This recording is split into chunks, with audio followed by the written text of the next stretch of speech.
And you let the Democrat socialists, and now they're actually calling themselves socialists. When you let them take over a major American city, this is what you get. Our next guest agrees and has a plan for New Yorkers looking to escape the Big Apple, telling them the Buckeye State is waiting for you. Ohio gubernatorial candidate Vivek Ramaswamy joins us now. Good morning, Vivek. Good morning. Yeah, so the Democrats have a problem. They have these young, inspirational candidates that diagnose a lot of the problems very well, but their solutions are asinine and anti-American. Well, look, I think the key answer right now is it about socialism or capitalism? That's the choice. It's a fork in the road for the future of the country. And it's not just about one candidate in New York who represents the socialism wing. You look at the rise of Fateh in Minneapolis. They call him the Mamdani of Minneapolis. You see trends coming up across the country. There's a deep fissure in the Democratic Party where a lot of their bases, unfortunately, is in electing socialism over capitalism.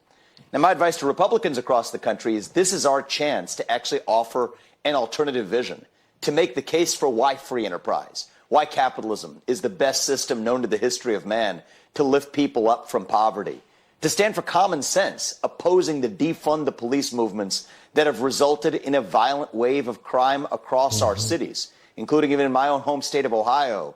This is a special opportunity for us as Republicans to really show not just what we're against, but what do we actually stand for.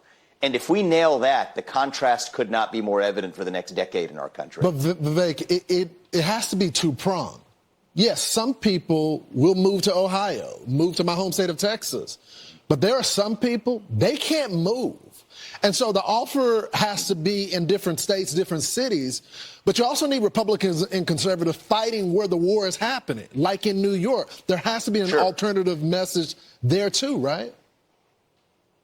Absolutely. I mean, look, it's personal to me. I was born and raised in Cincinnati. I live in Central Ohio today and running for governor here. But I lived a decade of my life in Manhattan. It is one of America's great cities, is New York City. We can't watch the great cities, and from New York to California, flounder if we're going to be one nation still pursuing a leadership position, a shining city on a hill for the world.